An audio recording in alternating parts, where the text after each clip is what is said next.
Okay, responsibility delegated to our children, take 4. Not sure now where we might have ended up, but I am anxious to tell you that the more responsibility that you do give your kids at the earliest ages, that's prudent, is very good for them. It hastens their intellectual. Hey, let me give them motor skill development. Let's just get real here. Anyway, by the time now this is one example. I had 3 kids at home helping me put a hardwood floor in. 2 of those were my younger daughters, and they were in high school. I don't know which years, but they're 2 years apart, so we could have had a freshman and a junior pretty easily or something like that. Or we might even had somebody in junior high. But anyway, so they're running a chop saw, running a nail gun, doing all this kind of thing, which to me was elementary, my dear Sherlock or Watson. Yes, Watson. I figured, hey, that's the least they can do. We trained them how to be, pretty capable. So I was just grateful to have the help putting the hardwood floor in, mainly because by the time you bend down and crawl around your hands and knees and piece a hardwood floor together in about 1,000 square feet worth, you could be broke down in the back. But the kids seem to just keep going and going and going. If you feed them and, ride them a little bit, you know what I mean? So anyway, yeah, and so supervise is the word. Yeah, I supervised eloquently. So I didn't think nothing about that. Now I have had people since come back and act like that was monumental. I mean, you had a couple of high school girls and their younger brother put this floor in, or a lot of it. And me and Mama were doing it too, but they had a large chunk of it, and I'm like, yeah. I mean, how cool am I, right? But I didn't think a whole lot about that. No, but you'd been doing those kind of things all along. So that was just the next step. That was probably a little bit bigger project than they were used to. But, yeah. Yeah. Well, I'll throw out a couple other things in kind of we've been talking about responsibility, but just allowing them to do things that are pushing them a little in their capabilities and maybe pushing you in what you're comfortable with letting them do. But I'll throw out some more simple ones. I think, my personal opinion, every kid should be exposed to sports and music, whether they have an aptitude or even whether they have a desire. You can give them a couple years of music and a couple years of sports, and you figure out this kid loves music and hates sports. I'll ease up on the sports and let them go wild. Let them develop themselves in the music, or vice versa. It's not a matter of you're trying to find the child prodigy that will be the next concert, superstar.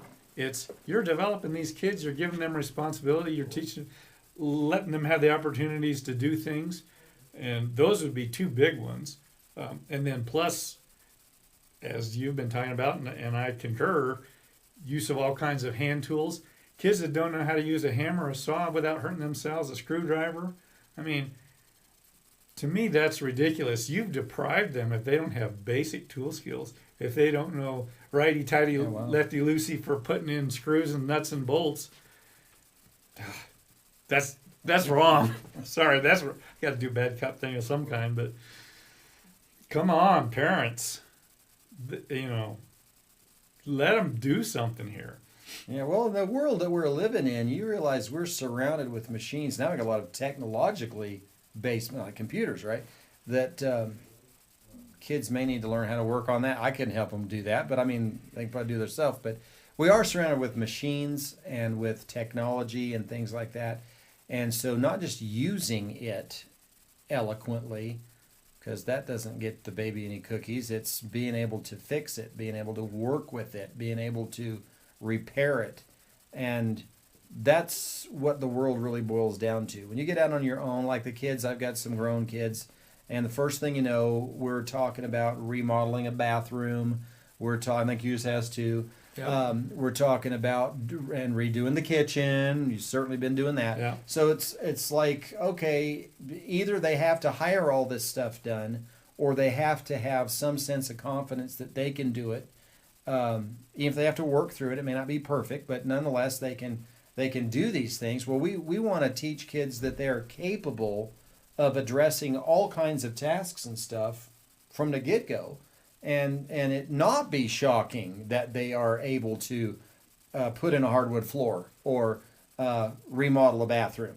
mean, that should be like, well, yeah, of course we can. We needed a bathroom remodel, we just do it. Yeah. Even if you have to learn a few things along the way, well, that's painful. But if you have to learn a few things, that's okay too. Because what we built into them, hopefully, from way when they were young, is that any kind of a task, any kind of a job, any kind of a responsible thing, they're more than capable of doing it because they've been doing those things ever since they were little bitty. Right. So you started with the small things. And one of the things that you're doing kind of as the background of everything we've been talking about is they're learning problem solving skills in a very real, very practical, very tangible way. It's not theoretical. It's like I'm a math guy. So everybody always, I tutor a lot of 7th and 8th graders. That's about when they hit algebra. And they're like, where will I ever use this in my life? Mm-hmm. And I tell them, this is where you're learning to think. Math at this level is learning to think whether you use it or not. Okay, well, you guys might not relate to a math example, but I was talking before about, knowing how to use a screwdriver and this and that. Well, maybe they don't really care. They would be willing to hire that out. But the experience gave them some problem solving experience so that some little something comes up in life, it doesn't throw them for a loop. They can tackle it and say, well, my dad made me learn all this stuff, and I'm sure I can figure this out and do it. Heck, let's get on YouTube, and I'm sure there's somebody that, and if they can do it on YouTube, we can do it too. Your kids can think like that. They don't have to think, I'm helpless. I got to get somebody else to do this for me. That's pitiful. All because from even the earliest ages, we are delegating responsibilities of performing. It's not just responsibility, it's the responsibility to perform tasks and to do work.